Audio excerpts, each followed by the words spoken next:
7장 아는 자와 알려지는 것의 연기.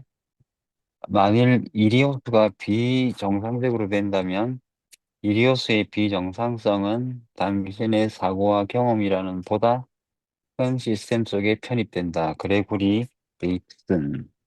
우리가 주관적으로 경험하는 마음과 우리가 지각하는 마음 밖에 있는 세계의 불가사의한 관계는 인류가 사물들의 본성에 대해 심사숙고하기 시작한 이래로 계속해서 인류를 괴롭혀 오고 있다. 여기서 처음 얘기하는 게 The mystery of the relation between mind, which we subjectively experience, and the world outside it, which we perceive, has teased humankind since first it reflected on the nature of things. 여기서 이 말이 우리가 번역한 말을 읽을 때 잘 읽어야 되는데 우리가 주관적으로 경험하는 마음과 주관적으로 경험하는 마음과 우리가 지각하는 마음 밖에 있는 세계의 불가사의한 관계는 그러니까 마음 밖에 있는 세계 이렇게 둘로 나눠요. 우리가 주관적으로 경험하는 마음이 우리 안에 있다고 생각하고 마음과 어, 이 이걸 우리 안에 있다고 보면 우리 마음이 있고 마음에서 우리가 주관적으로 경험하는데 주관적인 경험을 하는 마음과 그리고 세계를 이분법으로 나눴을 때 내 마음은 내 안에 있지만 바깥 세계가 있다고 보는 거죠. 그 The World Outside라는 것 이것은 우리 마음 밖에 있는 세계라는 얘기예요. 우리가 지각하는 마음 밖에 있는 세계의 불가사의한 관계. 그래 마음과 마음 밖에 있는 세계 사이에 관계를 어떻게 볼 것인가, 그것을 어떻게 이해할 것인가는 인류가 사물의 본성에 대해 심사숙고하기 시작한 이래로 계속해서 인류를 괴롭혀 오고 있다. 그래 우리가 인지가 발달하면서 이 세계는 어떤 것인가, 사물들은 어떤 것인가를 생각할 때 주관적으로 경험하는 마음이 있다고 우리는 생각을 하죠. 그런데 이 마음 밖에 대상이 있다고 보는 거죠. 마음 밖에 여러 사물이 있다. 사물들의 전체를 그냥 세계라고 한다면 이 마음과 세계가 각각 따로 있는데 이 관계를 어떻게 이해할 것이냐 하는 이건 수수께끼처럼 느껴지는 것들이죠. 그래서 사물의 본성을 이해하려고 우리가 인류가 처음 시도할 때부터 끊임없이 우리를 힘들게 해왔다는 얘기예요. 인류가 처음부터 자기 밖에 있는 세상을 바라보면서 여러 사물을 만나면서 이 사물이 무엇인가, 이 사물의 성질은 어떤 것인가를 생각할 때 내 내가 주관적으로 경험하는 내 마음과 이 내 마음 밖에 있는 세계 혹은 마음 밖에 있는 세계 속에 있는 여러 것들은 어떤 관계를 가지고 있는가 하는 이런 어려움이 생겼다는 얘기예요. 그러니까 항상 우리 마음속에 그리는 대상이 있어요. 그런데 밖에 있는 대상이 실제로 일치할 수도 있고 일치하지 않을 수도 있죠. 저, 내가 저분이 화났다고 생각하고 화난 부분에 대해서 내가 어떻게 하나 걱정하고 있는데 내 마음속으로 느끼는 저분은 화난 사람이에요. 근데 저분은 나는 화난 게 아니고 당신에게 농담하고 있는 거라고 지금 우기고 있어요. 그러면 저분이 농담한다고 하는 저분이 실제인가? 아니면 내가 느끼는 주관적으로 경험하는 화난 사람이 내 마음으로 느끼고 있는 화난 것이 맞는 것인가? 그래서 주관의 세계와 객관의 세계를 일치시키기가 굉장히 어렵다는 얘기죠. 내 마음과 바깥 세상, 내 마음에서 경험하는 것과 밖에 실제로 있는 것처럼 보이는 객관적으로 존재하는 것과 주관적으로 경험하는 것 사이의 괴리를 여러 방식으로 표현하고 있지만 결국은 내가 주관적으로 체험하는 것 그리고 밖에 있는 대상이 항상 일치하는 것일 일치할 수도 있고 일치하지 않을 수도 있는 이런 현상 속에서 우리는 사물의 본성을 어떻게 볼 것인가 하는 어려움에 봉착한다는 얘기예요.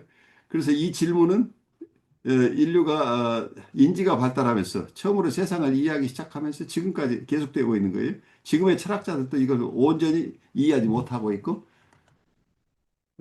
모든 사상가나 영성가가 각각 이것을 실제로 깊이 이해하기 위해서 지금도 애쓰고 있는 거죠. 그래서 우리 클래스에서도 우리가 이 주관적인 세계, 주관적인 마음의 세계와 외부 세계를 어떻게 양립해서 이 두 가지를 다 동시에 바르게 이해할 것인가, 이 관계를 어떻게 바르게 이해할 것인가 하는 어려움을 우리에게 주고 있어요. 그래서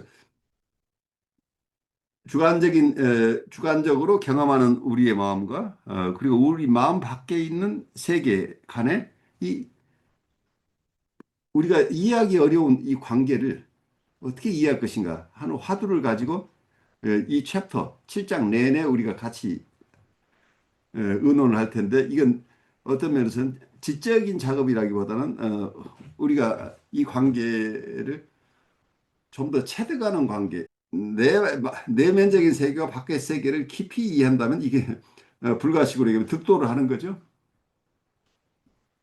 이게 어떤 면에서는 가장 중요한 어떤 에센스죠. 내가 세상을 이해할 수 있다고 하는 것.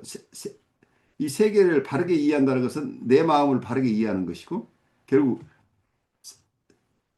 사물의 본성을 이해하는 것은 나의 본성을 이해하는 것이기 때문에 이 세계 전체를 이해하는 것일 수 있는 거죠. 그래서 이것을 어떻게 이해할 것인가 하는 것은 우리 모두에게 주어진 숙제고 이것은 우리가 이 세상에 사는 동안 끊임없이 여기에 대해서 우리가 숙고하면서 가게 되는 이런 어려운 질문이에요. 그리고 여기서 명쾌한 해답을 얻는다기보다는 우리가 이러한 세계를 바르게 이해하고 나를 바르게 이해하는 과정에 있다 이렇게 생각하시고 어느 결론보다 이 과정 속에서 우리 스스로가 이걸 체득해가는 과정, 이 관계를 좀 더 깊이 이해해가는 과정으로 받아들였으면 좋겠어요. 부분 시작하고 있습니다. 230쪽입니다. 230쪽의 첫 패러그래프 지금 어, 바로 지금 우리 공부하고 둘째 패러그래프로 넘어갈 준비를 하고 있습니다. 그래서 이게 우리의 마음과 이 세계, 이 두 가지의 관계, 내 마음 안에서 우리가 주관적으로 경험하는 것과 밖에 있는 사물들 혹은 밖에 있는 세계를 이 상호관계를 어떻게 이해할 것인가 하는 어떤 영원한 질문이에요. 그래서 이거 어린아이에게도 아이들에게도 이거 굉장히 알기 어려운 것이죠. 아이가 세상을 배우는데 굉장히 곤혹스러워하는 것일 수 있겠죠. 그렇지만 우리의 마음과 이 세계, 이 두 가지의 관계, 내 마음 안에서 우리가 주관적으로 경험하는 것과 밖에 있는 사물들 혹은 밖에 있는 세계를 이 상호관계를 어떻게 이해할 것인가 하는 영원한 질문이에요. 그래서 이거 어린아이에게도 아이들에게도 이거 굉장히 알기 어려운 것이죠. 아이가 세상을 배우는데 굉장히 곤혹스러워하는 것일 수 있겠죠. 그렇지만 어른이 돼서도 이 의문이 풀리는 게 아니고 철학자들에게는 이게 인식론이라는 얘기, 이피스터 말러지라고 하는 것. 철학에서 가장 기본적인 인식론. 우리가 인식한다고 하는 것을 무엇이 무엇을 어떻게 인식하는 것인가 하는 인식론의 어떤 주제가 되는 거죠. 그리고 일반 자연과학을 하는 이 과학자들 입장에서는 이 부분이 사이언티스트들은 the study of perception, 그 지각 연구죠. 지각을 어떻게 이해할 것인가. 우리의 퍼셉션을 과학적으로 하고 싶어 하는 게 과학자들이죠. 사이언티픽하게 우리의 퍼셉션을 연구하는 이런 과학자들이 있고, 또 철학자들은 인식론으로 입스터만러지라는 어떤 인식이 이루어지는 과정을 어떻게 이해할 것인가 하는 굉장히 큰 주제죠. 철학에서 인식론, 과학에서 지각에 대한 연구. 이것은 끊임없이 우리에게 결론이라기보다는 많은 사람들이 이걸 탐구해 가고 있다. 이렇게 볼 수 있겠죠. 어떤 철학자나 과학자마다 그 결론이 다른데 어, 여러 연구들을 우리는 어떻게 이해할 것인가. 지적인 이해와 동시에 어떤 면에서는 우리 스스로 우리가 우리 마음을 이해하고 내가 대하는 세상과 나의 마음의 관계를 여러분들이 실제로 체험하고 그걸 깊이 체득함으로써 깊이 뭐라고 할까요? 메디테이션 한다. 깊이 우리가 숙고한 과정을 우리가 당연하다고 생각하는데 내 마음 속에서 경험하는 것과 밖의 세상, 바깥의 사물들과의 관계, 이 사물이라고 얘기하고 이게 타인일 수도 있죠, 우리는. 내가 생각하는, 내가 경험하는 내 이웃과 실제 이웃과의 관계를 어떻게 우리가 이해할 것인가? 내가 이 부분에 대해서 알고 있는 것이 정확한 것인가? 내가 오해하고 있는 것인가? 끊임없이 우리는 오해라는 얘기를 하고 있죠. 서로 화해하도록 누군가 갈등 속에 있을 때 갈등에 있는 분들을 서로 화해시키는 일이 굉장히 중요한데 왜 그럼 이런 갈등이 생겨나는가? 할 때 서로 퍼셉션이 다르죠. 지각이 다른 거죠. 대상에 대한 이해가 다른 거죠. 그리고 과학적인 입장에서 퍼셉션의 문제가 나오죠. 실제로 정확하게 지각할 수 있느냐 하는 어려움이 생기죠. 인식론의 입장에서는 철학적으로 인식하는 주체와 인식하는 대상과의 관계를 어떻게 이해할 것인가 하는 근본적인 어떤 질문을 우리에게 주는 것이죠. 그래서 이 질문 모든 철학의 밑바닥에 혹은 과학의 밑바닥에 깔리는 가장 중대한 어떤 질문일 가능성이 있죠. 그래서 이 근원적인 질문을 어, 우리가 새로 어떤 결론을 내기보다는 여러 선각자들이 이 부분에 대해서 어떻게 생각하고 어떻게 이해했는지를 보면서 우리 나름대로 우리가 체득해 나가는 과정이 필요하다.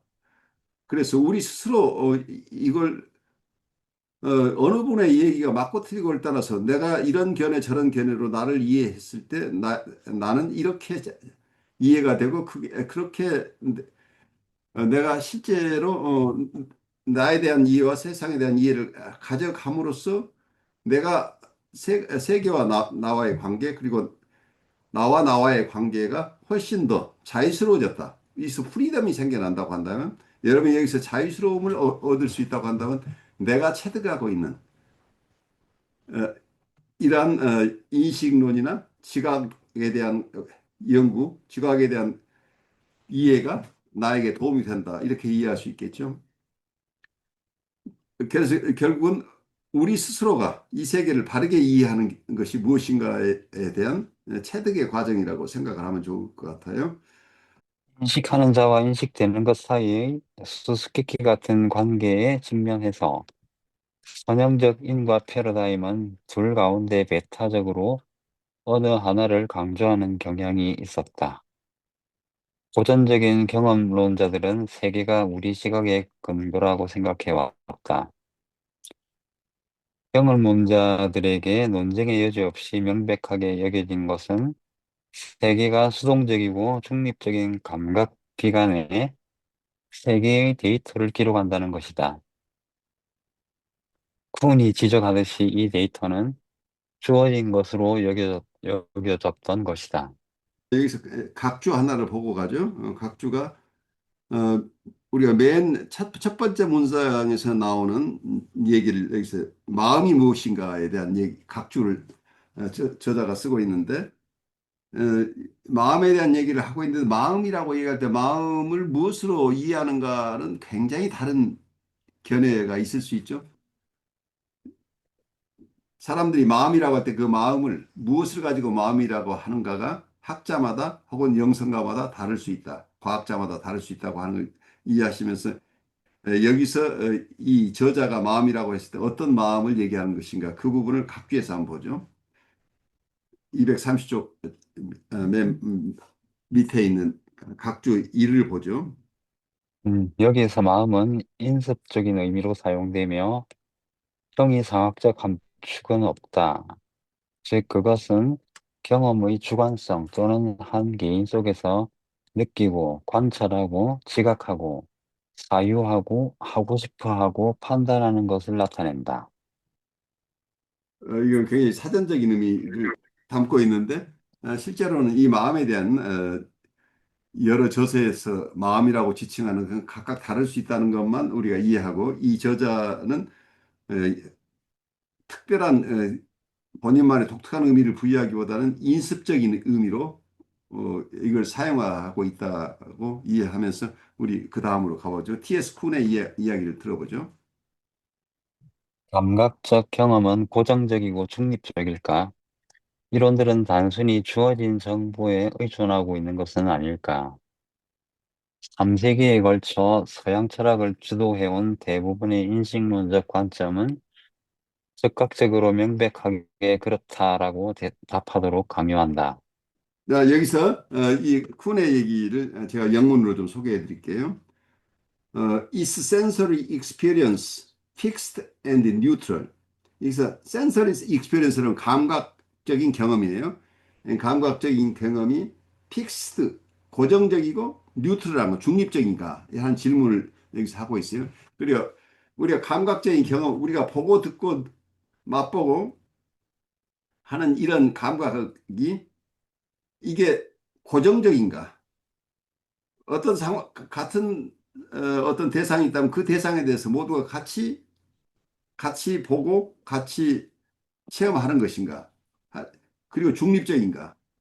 그 주관성을 배제하고 누구나 같이 감각을 할 수 있는 감각적인 경험이 같은 것인가? 고정적이고 중립적인가 하는 질문인데, 어, are theories simply based on given data? 그래서 모든 이론이 단순하게 주어진 정보에 의존하는가? 그 기본 데이터는 고정적이고 중립적이라고. 이 데이터 자체는 정확하다는 전제죠. 모든 자연과학에서 데이터를 연구하는 거죠. 근데 이 데이터 자체는 고정적이고 중립적이라는 전제를 하고 있는 것인가 하는 질문이에요. 이피스테말러지라는 얘기가 여기 인식론인데, the epistemological viewpoint that has most often guided Western philosophy for 3 centuries dictates an immediate and unequivocal yes. 여기서 3centuries라고 하는 게 이 쿤이 이 책을 썼을 때 그로부터 그 이전에 한 3세기 동안 지난 300년 동안이라는 얘기예요. 그래서 지난 300년에 걸쳐 서양 철학을 주도해 서양 철학을 이끌어온 인식론적 관점이죠. 지난 3세기 동안 서양 철학을 주로 주도해온 인식론적인 관점에서는 앞에 제기한 쿤이 제기한 질문에 대해서 무조건적으로 즉각적이고 명백하게 그렇다고 답할 것이다. 그러니까 서구의 객관론적인 입장이에요. 주어진 데이터 자체는 이건 중립적이고 명백하다고 보는 거죠. 이건 고정돼 있다. 그래서 이걸 인식하는 그것 자체는 고정돼 있고 불변이라고 보고 거기에 대한 연구를 해왔다는 얘기예요.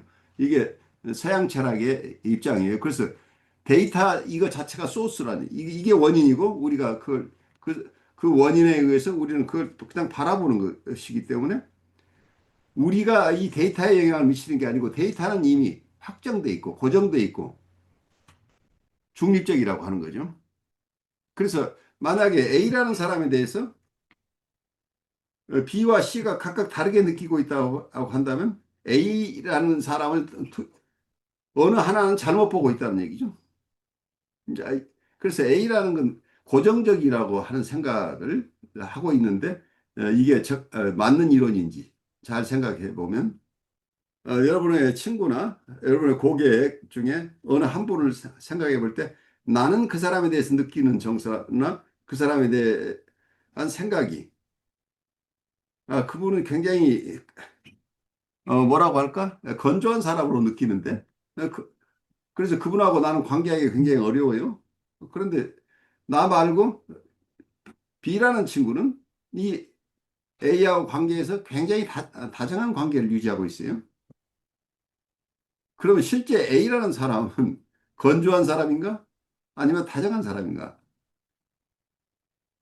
이게 만약에 A가 고정돼 있고 변하지 않는 것이라고 한다면 B나 나나 나의 다른 친구 둘 중에 하나가 틀렸다고 얘기할 수 있죠. 그런데 정말 틀렸을 것인가 한다면 내가 A를 대할 때 A하고 관계에서 내가 느끼는 것은 이 관계 속에서 내가 느끼는 것은 정당할 수 있어요. 그런데 나 아닌 다른 친구가 원래 그 대상과 만나서 교류할 때 느끼는 것도 그 사람 나름대로 정당할 수 있다는 얘기. 그래서 이 사람은 동시에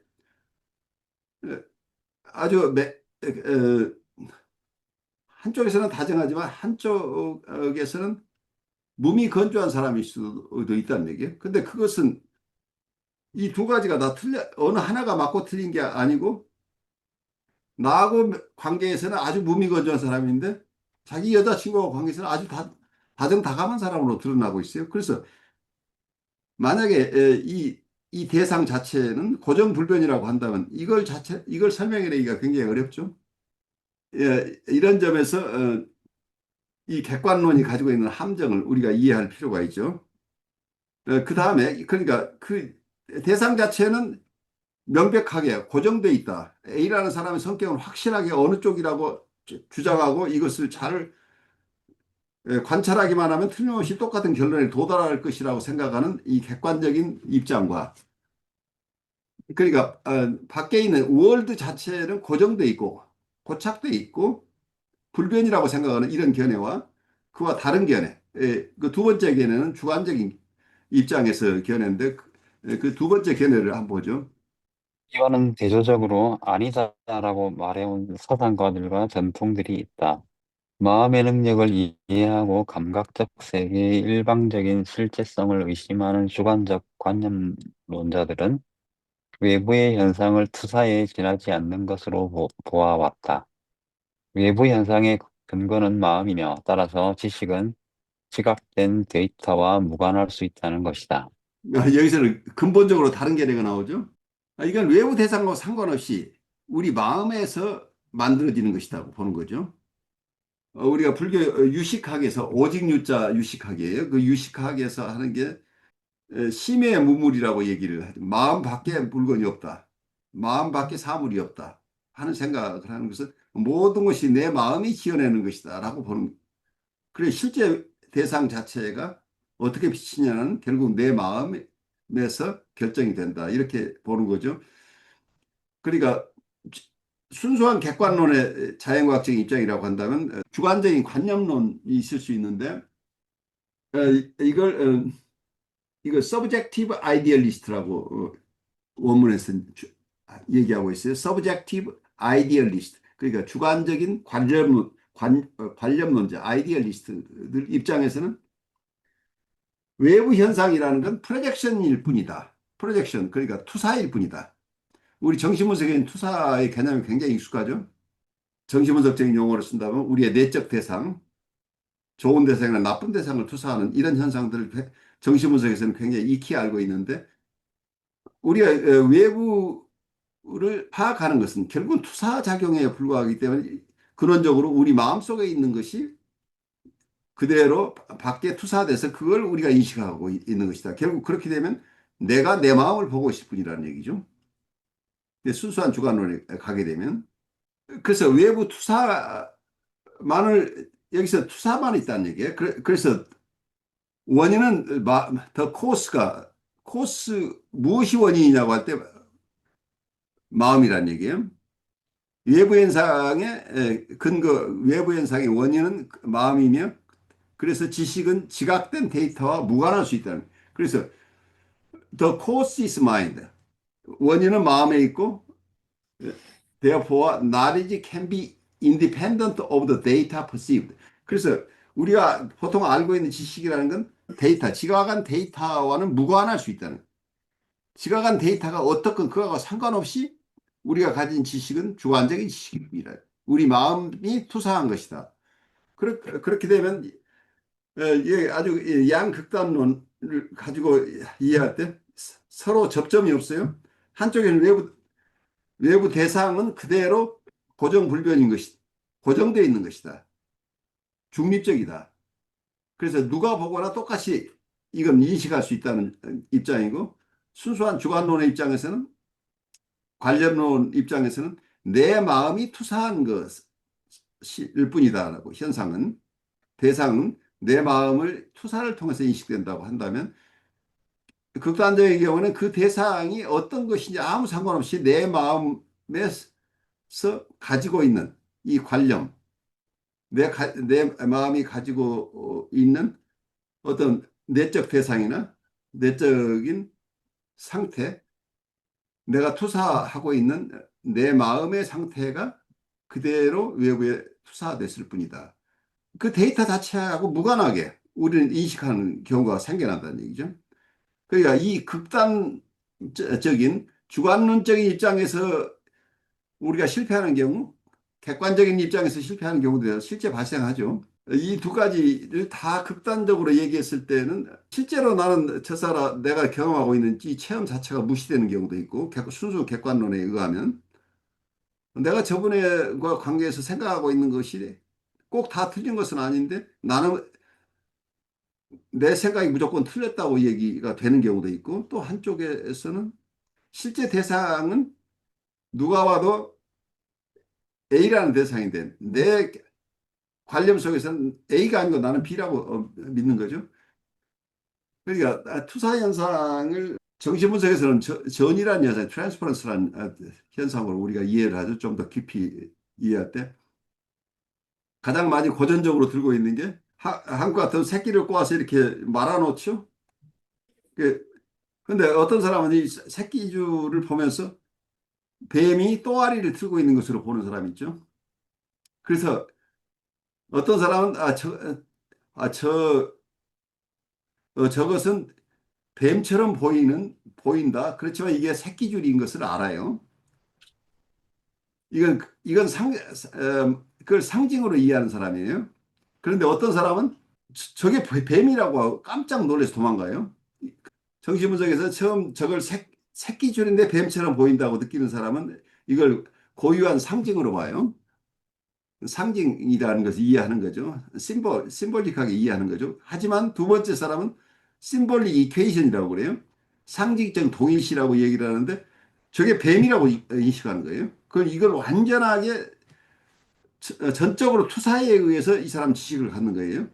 극단적인 주관론이 작용하는 경우죠. 그래서 이 두 가지 견해가 어느 하나가 맞다 틀리다기보다는 우리 지식의 어떤 한계로 지금 작용하고 있는 거죠. 절대적인 주관론이나 절대적인 객관론, 이거 가지고는 세계를 다 있는 그대로 볼 수 없는 이런 어려움에 처하는 거예요. 그래서 현재에서도 우리의 심리 현상들을 전부 자연과학적으로 접근하려고 하는 경향은 여전히 객관주의적인 입장에서 보고 있는 거고, 또 극단적으로 어떤 주관적인 견해를 가지고 보는 견해도 역시 상존하고 있죠. 근데 이 두 가지가 다 어떤 현상적으로 실제로 그렇게 단순한 이론이 아니라 그렇게 이해하는 사람들도 생겨나고 하기 때문에 어려운데, 이 두 가지를 절충하는 방법이 무엇이냐 하는 새로운 관점이 여기서 우리 앞으로 공부할 상호인과일 혹은 불가의 연기법 이런 뮤추얼 코셀리티의 개념으로 이 두 가지를 절충하려고 하는 게 불가의 연기법이나 일반 시스템 이론, 제너럴 시스템 스티어리 속에서 보는 뮤추얼 코셀리티 개념이에요. 상호 연기설이라고 할까요? 뮤추얼 오리지널리티, 뮤추얼 디펜던시라고 얘기를 하기도, 뮤추얼 코셀리티라고 얘기를 하기도 하고, 디펜던트 오리지네이션, 의존적 발생이라고 얘기를 하고 여러 용어로 사용하고 있어요. 디펜던트 오리지네이션, 디펜던트 어라이징, 동시 발생 이런 개념들은 어떤 주관적인 거고 객관적인 것을 따로따로 떼어서 어느 쪽이 먼저라고 하는 이 선형적 인과율. 그러니까 아까 선형적 인과율의 두 가지 개념 다 선형적 인과율이에요. 절대적인 주관론과 절대적인 객관론 이거 자체가 선형적이죠. 바깥 세상을 코스로 볼 거냐, 마음을 코스로 볼 거냐. 그러니까 원인을 먼저 어느 하나의 원인에 의해서 결과가 있다고 보는 거죠. 코스하고 이펙트를 지금 선형적으로 보는 이런 견해예요. 서양적인 사고방식. 그러니까 이걸 내 마음이 원인이라고 하는 쪽과 세계가 원인이라고 하는 쪽. 이 두 가지가 다 어떤 면에서 서양의 이분법에서 발생하는 것이라고 볼 수 있겠죠. 그럼 우리가 여기서 이 두 가지 극단적인 견해를 절충할 수 있는 가능성이 있는 이 상호인과율의 개념을 우리가 한번 따라가 보죠. 선형적 사고를 나타내는 이들 두 입장들 사이에는 해결책이 없다. 그러나 불교와 시스템적 사고에서 볼 수 있듯이 인과관계를 상호적으로 보는 관점은 제3의 대안을 제시해 준다. 상호적 관점은 인식 주관을 감각적 접촉과 의존적으로 함께 발생하는 것으로 보거나 정보가 교환되고 변형되는 회로의 불가결한 부분으로 봄으로써 아는 자와 알려지는 것이 인과적으로 상호 결정되는 것으로 보이는 관점을 제공한다. 어, 아주 재미있는 견해죠. 이걸 우리가 이해하기는 쉽지 않은데. 그래, 우리가 봤던 극단적인 주관론과 객관론 이게 다 선형적인 인과율이에요. 선형적 인과율인데 그 선형적 인과율을 떠나서 여기서는 더 퍼스펙티브 뮤추얼 코셀리티라고 표현하고 있는데 상호적 상호 인과적 관점인데 이걸 제3의 어떤 견해로 봐요. 이제 불교 쪽과 그리고 시스템 이론 쪽에서 보는 건데 그래서 퍼시빙 서브젝트라는 거예요. 그 이제 인식 주관, 그 주관이 있는데 이 인식 주관, 퍼시빙 서브젝트라고 할 때 불교에서 무아라고 할 때 우리가 가장 큰 어려움이 뭐냐면 불교에서 무아라고 할 때 그 무아니까 나라고 하는 것이 없다고 이렇게 이해를 하는데 그걸 우리가 잘 이해해야 되는 아무것도 없다는 게 아니라 우리가 일반적으로 나라고 생각하는 내가 없다는 얘기예요. 그런데 우리가 일반적으로 나라고 생각하는 것은 불가에서는 이렇게 얘기하죠. 색수상 행식을 나라고 생각한다 얘기예요. 다섯 가지 덩어리를 다섯 가지 나를 몸으로 생각하는 사람, 어떤 느낌이 나라고 생각하는 사람, 생각을 나라고 생각하는 사람, 나의 행위를 나라고 생각하는 사람, 나의 의식을 나라고 생각하는 사람.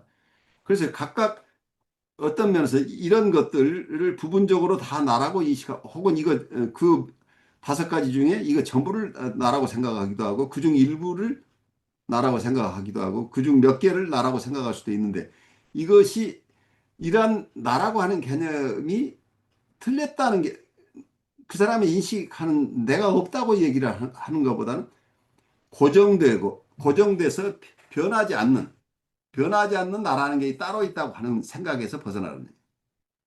변하지 않는 나라는 것이 없는데 그렇지만 인식은 일어나고 있죠. 실제로 우리가 세상을 사는 인식이 일어나고 있는 그 서브젝트 경험을 지각하는 내가 있다는 그게 퍼시빙 서브젝트라고 하는 개념이에요. 인식 주관은 있다는 얘기예요. 이 인식 주관 자체가 있는데 고정불변해. 항상 그 인식 주관이 그대로 작동하는 게 아니고 어느 순간에 일어난다. 이건 인식 주관 자체가 센서리 임팩트, 감각적인 접촉과 의존적으로 봤어요. 감각적 임팩트가, 그 센서리 임팩트가 있을 때, 감각적인 접촉이 일어남과 동시에 감각적인 접촉에 의존해서 인식 주관이 발생한다. 그 인식 주관이 계속 있었던 게 아니고, 감각이 포착됐을 때, 뭔가 감각은 대상을 만났을 때 감각이 생겨나죠. 그리고 대상과의 관계 안에서 인식 주관과 인식 대상이 있다고 한다. 인식 주관과 인식 대상이 접촉, 촉이라는 개념이 어, 아마 이 촉이라는 개념을 제가 12연기에서 한번 전번에 보내드렸는데 여섯 가지 감각기관, 우리의 감각기관, 감각기관이 대상과 접촉하는 걸 촉이라고 하는데 이런 촉이 있게 되면 여기에서 감각이 생겨나는 그 센서리 임팩트가 생겨나는 이 센서리 임팩트 감각이 발생할 때 인식 주관도 동시에 발생한다. 상호적 관점은 인식 주관을 감각적 접촉과 의존적으로 함께 발생하는 것으로 보거나 인식 주관을 정보가 교환되고 변형되는 회로의 불가결한 부분으로 봄으로써 아는 자와 알려지는 것이 인과적으로 상호 결정되는 것으로 보이는 관점을 제공한다. 어렵게 표현을 했어요. 동양의 것을 자연과학적으로 표현하려고 하니까 조금 알아듣기 어려운 표현을 썼는데 어쨌든 동양적인 표현이 더 확실할 수 있겠죠.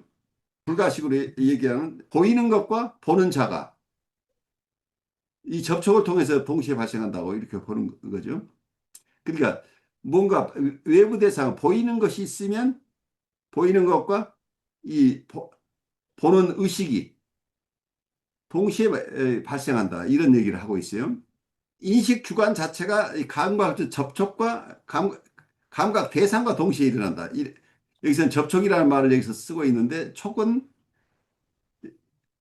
인식 주체와 어떤 인식 대상, 그 대상과 여기서 인식 주관이 서브젝트죠. 인식 주관, 인식 주관이라고 하는 게 퍼시빙 서브젝트가 있다고 한다면 퍼시빙 서브젝트하고 퍼시브드 오브젝트가 있을 텐데 이 두 가지가 만나는 것을 촉이라고 얘기를 한다는 얘기예요. 그래서 여기서 서로 이 두 가지가 동시에 발생하는 것을 여러 가지 개념으로 설명하고 있어요.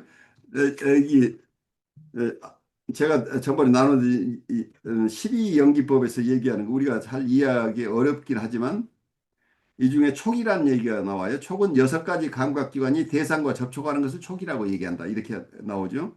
감각기관이 감각 대상과 접촉하는 것을 촉이라고 한다.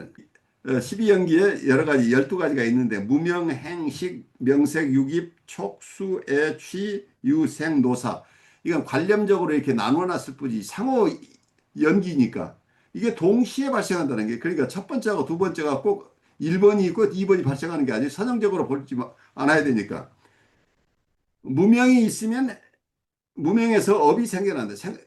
쓸데없는 생각과 행위가 일어난다. 무명 때문에. 그러니까 쓸데없는 생각과 행위가 일어나니까 이게 무명이라고 부르기도 하죠. 그래서 이 12연기를 이해하는데 이걸 설명하시는 분들이 마치 선형적으로 설명하는 분들도 있는 것 같아요. 왜냐하면 이 12가지 순서라고 생각을 하는데 그게 아니고 이 전체적으로 본다 상호 연기적으로 본다면 상호 인과로 본다고 한다면 맨 첫 번 것과 맨 밑에 것이 결국은 무명과 맨 밑에 있는 노사가 동시에 일어난다고 볼 수 있어요. 무명이 한참 거쳐가지고 여러 가지 과정을 거쳐서 노사에 이른다고 볼 수도 있지만 무명 때문에 노사가 생겨난다. 이렇게 얘기할 수도 있죠.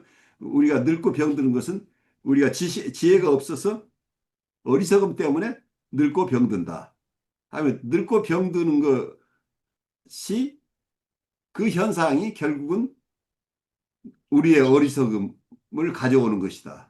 뭐, 그러니까 이것을 무엇이 원인이고 결과라고 하는 선형적으로 보지 말고 상호 인과적으로 본다고 한다면 이 12가지가 어쩌면 동시에 발생하는 것을 우리가 뭔가 설명하기 위해서 12가지를 불과해서 이렇게 잇따라 시퀀셜하게 설명하고 있는데 이거 자체도 무시해도 될 부분일 것이라고 생각이 돼요. 상호 인과율로 본다면. 그래서 여기서 12가지 연기법, 우리가 앞으로 이분들의 얘기를 좀 더 알아드려야 되겠지만 우선 제가 뽑았던 자료로 제가 설명을 드리면 첫 번째를 12연기법에서 이게 불교의 핵심 교리인데 문명으로 시작해서 노사, 늙고 병드는 데까지 이르는 원인과 결과. 근데 이게 이 원인과 결과가 하나의 고리가 돼서 윤회를 발생시킨다. 이렇게 보고 있어요. 우리가 보고 있는 상호 인과율의 개념을 좀 더 깊이 들어가면 이 12가지가 순서대로 일어나는 게 아니라고 저는 이해를 해요. 왜냐하면 이거 자체가 이 고리 자체를 상호 연기라고 하는 상호 인과라는 측면에서 본다고 한다면 첫 번째 여기서 나오는 게 무명 얘기예요. 무명은 진리를 알지 못하는 어리석음이라는 얘기예요. 모든 고통의 시작은 무명에서 시작한다. 저는 이걸 그냥 반야 지혜가 없어서 그렇다는 것으로 그냥 이해를 해보려고 해요. 우리가 지혜를 가진 사람은 고통에서 벗어날 수 있는데 생사윤회에서 벗어나지 못하는 건 무명 때문이다. 라고 그 진리를 터득하지 못해서 우리는 모든 괴로움을 겪는다. 이렇게 생각할 수 있고, 우리가 이러한 진리를 깨닫지 못하기 때문에 행이 일어난다.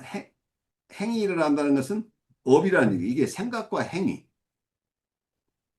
일어나고 식이라고 하는데 무명 다음에는 행이고 그 다음에 식으로 이렇게 설명하고 있는데 행으로 인해서 발생하는 의식. 그래서 행위가 대상에 대한 인식을 일으킨다. 이렇게 얘기하고 있어요.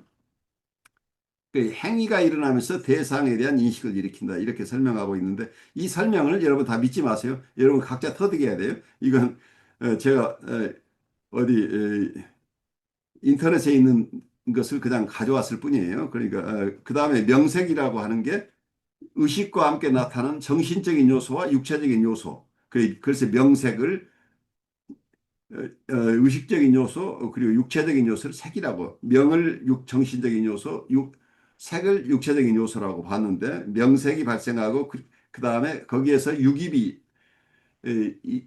있게 된다. 유깁은 명색의 결과로 생기는 6가지 감각기관 안이비설신의 어, 눈과 귀와 그리고 코와 혀와 몸과 마음이지요.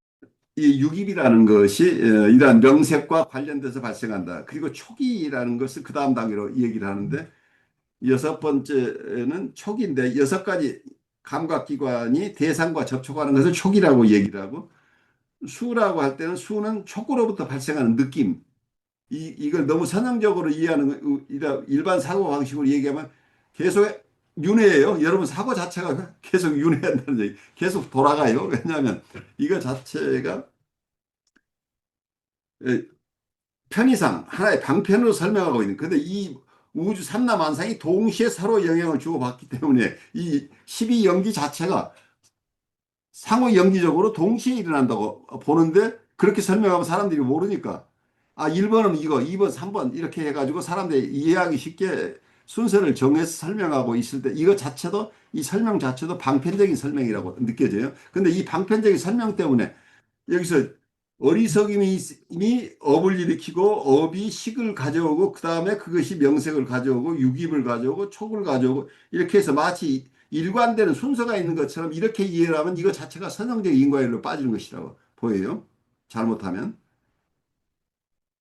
그래서 불가의 가장 기본적인 진리를 설명하는 과정에서 여기서는 상호인과율을 터득하자고 하는 건데 설명하는 지금 여기서 제가 인터넷에서 뽑아온 데이터 자체도 뭐라고 얘기를 하고 있냐면 이게 선형적인 인과율을 리니어하게 설명하고 있다는 얘기예요. 그래서 이 부분을 우리가 조금 더 깊이 있게 불교에서 설명하는 방식과 다르게 상호인과율을 조금 더 깊이 우리가 이해해야 되지 않냐 싶어요. 그러니까 윤회라고 하는 이게 노사까지 갔다 다시 문명으로 가고 이런 회전이 일어난다고 하는데 실제로는 이 12개 자체가 동시에 일어나는 현상 이 동시에 상호 인과적으로 일어나 그러니까 A가 발생하면 B가 동시에 직접 발생하는 거지. 원인이 돼서 B가 발생하는 게 아니라고 이게 설명하는 게 이게 상호 인과율인데 마치 여기 12가지가 첫 번째가 무명이 있어서 그다음 이게 순차적으로 생겨나는 것처럼 이렇게 이해하는 것 자체는 잘못 이해하는 게 아닌가 하는 게 제 생각인데 제가 그 부분에 대해서 자신은 없어요. 여러분들 스스로 생각해 보셔야 될 그냥 화두를 제공해 드려요. 그래서 여기서 촉이 있으면서 촉에서 수가 발생한다는 거. 느낌이 먼저 발생하고 느낌이 발생하면 애가 발생한다. 수에 대한 그 느낌에 대한 가래가 욕망과 집착이 생겨난다. 그 다음에 애에서 취가 생겨나. 취가 그렇게 설명했고 그 다음에 취에서 유가 생겨난다. 취라고 하는 건 집착 때문에 미래의 존재가 준비되는 상태. 유가 생겨 있음이라고 하는 존재 자체는 이 집착 때문에 존재가 생겨나고 그 다음에 거기서 생이 유에서 생이 발생한다는 유에 의해서 다시 태어나는 즉 현생의 존재가 시작된다. 그리고 노사가 일어난다. 맨 마지막엔 태어난 후 늙고 죽는 과정으로 모든 고통의 마지막 단계를 나타낸다.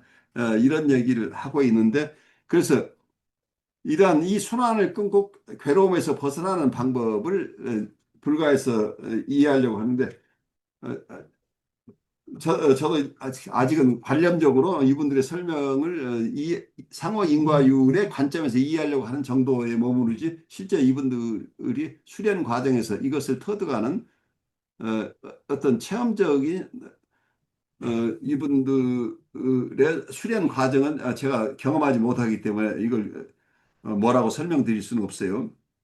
그래서 여기서 여러분하고 이해해야 될 부분은 이 상호적 인과율을 불가적인 관점에서 아까 제가 12연기법은 불가의 개념들을 우리가 심화해 나가는 과정에서 그냥 스타팅 포인트로 보시고 그 설명은 적합한 설명이 아닐 가능성이 있다는 것을 열어두고 여러분들이 이해하시기 바라요. 그래서 우선 지각하는 대상과 지각하는 주관 그리고 아는 자와 알려지는 것 그래 아는 것의 대상과 아는 자가 따로 있는 것이 아니고 이 두 가지가 동시에 발생한다. 그래 지각하는 것과 지각되는 것이 동시에 발생하는 것. 그러니까 이걸 따로 분리하게 되면 전혀 엉뚱한 결과가 온다는. 근데 지금까지 보통 철학적인 얘기나 영성적이나 어느 쪽에서나 대부분 서양 쪽에서 얘기하고 있는 것은 어느 하나가 먼저다니. 내가 먼저인가 세상이 먼저인가. 그래 내 마음과 세상을 외부 대상이나 세계는 그건 객관적으로 있는 거니까 그것을 반영해서 우리가 인식하는 것이다 하는 인식론. 이거 객관적인 입장이죠. 그렇지만 관념론의 입장에서는 밖에 대상이 세계라는 것은 결국 내 마음에서 결정되는 내가 내 마음에 있는 것을 투사하는 거기 때문에 실제 외부 대상이 어떤 모습인지 우리는 극단적으로 가면 불가지론에 빠지죠. 그 대상은 우리가 알 수 없는 것이다. 오직 내 마음의 인식만 있을 뿐이다. 이제 이렇게 또 갈 수도 있는 거죠. 그래서 이것을 두 가지를 통합하는 방식이 여기서 나오는 상호인과이라는 얘기. 내가 계속해서 바라보고 있는 내가 있는 게 아니고 계속해서 감각을 느끼고 있는 내가 있는 게 아니고 어떤 감각 대상이 출현했을 때 감각 대상과 동시에 이걸 인식하는 마음이 생겨난다. 동시에. 그러면 더 퍼시브하고 더 퍼시브드 그리고 더 노우하고 더 노운이라고 얘기를 할까요? 아는 자와 알려지는 자가 동시에 발생한다. 그러니까 원래 내 의식이 계속 있어서 이걸 내가 포착되는 레이더가 계속 감시하고 있다가 어느 것이 여기에 포착되는 게 아니고 레이더가 원래 없었다는 얘기예요. 저게 생겨나는데 레이더가 갑자기 같이 생겨난다. 이런 이론이에요. 말하자면. 어떤 대상이 나타났을 때만 그때 감각이 일어난다는 얘기죠. 그러니까 변하지 않는 실체로서의 내 의식이라는 게 변하지 않는 실체로서의 내가 있는 게 아니고 세상과 교류하면서 그때그때 마음도 생겨난다. 그렇죠. 마음과 대상이 따로 있는 게 아니고 이게 하나다. 그러면 나는 뭐냐? 하는, 나라는 것은 하나의 프로세스를 나라고 얘기한다. 이제 이런 개념들이 앞에서 우리가 설명했던 내용이에요. 어, 이 챕터를 우리가 소화해내는 게 굉장히 중요한데, 여러분들에게 이 서문이 어떻게 지금 여러분들에게 뭘 느끼게 하고 뭘 생각하게 하는지가 제일 중요할 것 같아요. 여러분들 자유연상을 좀 했으면 좋겠어요. 여기서 우리가 불교 학자도 아니고 그리고 어쩌면 시스템 이론을 따로 공부하는 사람들은 아니지만 정신분석을 공부하는 입장에서 여기서 얘기하는 아는 자와 알려지는 것의 연기라고 하는 이 큰 주제, 그 지각하는 자와 지각되는 것이 따로 있는 것이 아니고 동시에 일어난다 하는 개념을 우선 그냥 쉽게 제가 얘기하면 비가 오는데 비가 따로 있어가지고 비가 오는 게 아니고 비가 오는 현상을 동시에 비가 오니까 비가 온다고 해서 인식하는 의식이 생겨난다. 그리고 만약에 어느 사람이 지금 뛰어가고 있어요. 저 사람은 누가 뛰어가는 것인가요? 저기서 뛰어가는 현상을 보면서 뛰는 놈이 있다고 생각하는 거예요. 그러니까 러닝만 이 프로세스가 있는 것을 가지고 우리는 둘로 나눠야죠. 그러니까 달리는 자가 달린다 이 말이에요. 달리는 자가 달린다는 말은 문법적으로 어때요? 동어 반복이죠. 그래서 이미 하나의 현상이네. 러닝 하나만 있다는 얘기예요. 말하자면 다른 쪽에서 보면 다, 동시에 러닝하는 자가 있다고 하는 생각도 일어나고 그 러닝이라는 어떤 그런 경험이 동시에 일어나는 거죠. 그래서 이제 이런 사고방식이 결국은 서양의 문법에서 주어와 수어를 반드시 구별해야만 이해를 하는 서구의 이분법이죠. 이것과 다른 어떤 입장을 우리가 어떻게 받아들일 것인가 하는 도전을 주는데 두 분 오늘 제가 여러분을 컨퓨션 시켜는 혼란스럽게 만들고 있는데 이 혼란 속에서 뭘 느끼는지 저의 혼란을 여러분에게 그냥 떠넘겼어요. 이 혼란을 여러분 어떻게 소화하고 있는지 소화가 안 되는 것은 어떤 것인지 같이 얘기를 좀 나눠보죠. 어떻게 생각해 보면은 이게 이런 그 학문적 접근이라든지 이런 또 철학적 접근이라든지 이런 접근법들이 그 뭐랄까요 그 시간을 고정시켜 놓고 이제 설명을 하고 있다고 생각이 들거든요. 그렇죠? 네. 근데 실제로 우리 인간의 삶이라는 것은 자연스럽게 흘러가는 것이기 때문에 뭔가를 인식한다는 것도 어떻게 고정적으로 뭔가를 딱 어느 시점을 딱 정지시켜 놓고 인식에 대해서 이렇게 쓰는 거는 글로서는 나타낼 수 있지만은 우리가 경험하는 인식이라는 거는 말 그대로 이거는 스트리밍이거든요.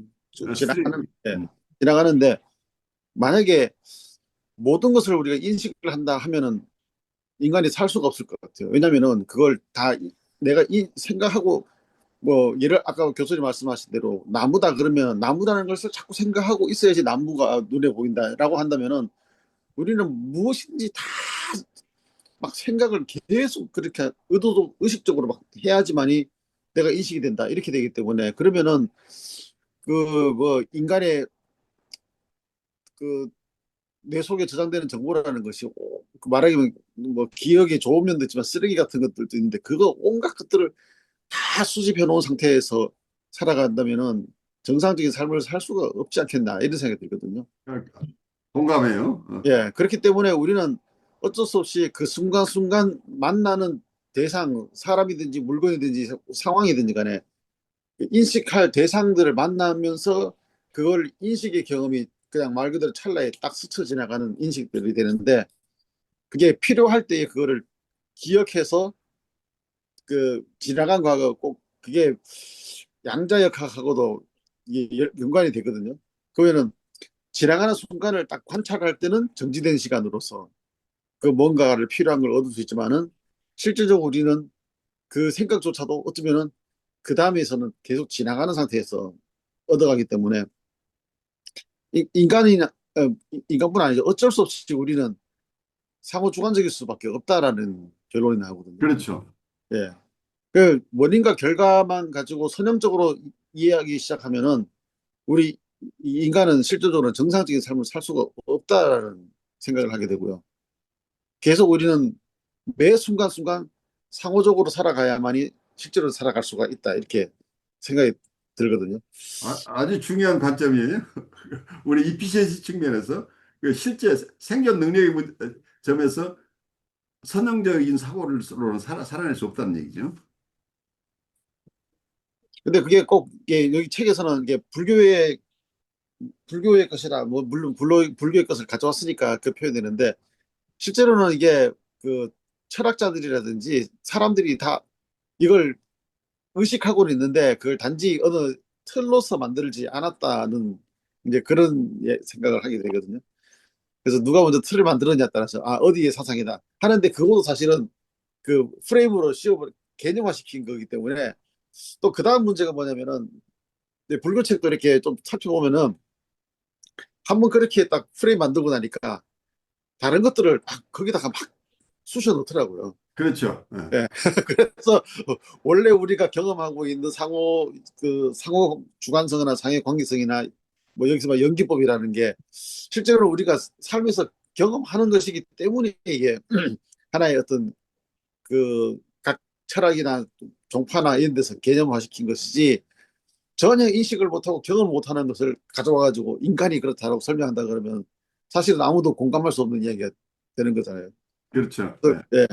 그래서 그 어떤 것을 갖다가 그게 그렇다 하고 현상을 갖다가 분석하는 건 좋은데 하나의 틀로 탁 만들고 나니까 이게 그 안에다가 막 사람들이 쑤셔 넣는 거는 또 다른 뭐랄까요 시간을 정지시켜 버리는 그런 상태에서 또 설명하는 것이기 때문에 그 당연히 거기서는 오류라든지 모순이 생길 수밖에 없다 이런 생각도 또 들어 그렇습니다. 그러니까 어떤 면에서는 연기를 드러내는 연기는 계속의 조건에 따라서 변화하는 거예요. 서로가 상호간에. 상호간의 원인이 되고 결과가 되는데 이제 이런 것을 어떤 이 상호 연기법을 이론으로 써놓는 순간 그 이론에 집착하게 되면 또 거기에 매여버리는 거죠. 그래서 아까 제가 얘기한 십이연기법 자체가 무슨 일반적인 순서가 있는 것처럼 이해하는 것 자체가 또 하나의 함정에 빠지는 게 선형적인 걸로 바로 들어가는 거 아닌가 싶어요. 상호 인과율이 바로 무너져 내리는 거가 이것을 관념화하는 작업이 이미 또 이 문제를 발생시키는 것으로 바로 실패하는 체험을 제가 불교를 이해하려고 하면서 바로 실패하는 이런 체험을 하는 겁니다. 이게 상호 동시에 일어나는데 왜 이게 순서가 어떻게 그래서 어떤 분은 얘기는 어, 불교 학자들이 이 순서가 중요한 게 아니고 이런 것이 동시에 일어나는 것이라고 이해하는 분들의 얘기를 들으면 좀 납득이 가더라고요. 어느 것이 앞에 오고 뒤에 오는 게 중요한 게 아니라는 얘기예요.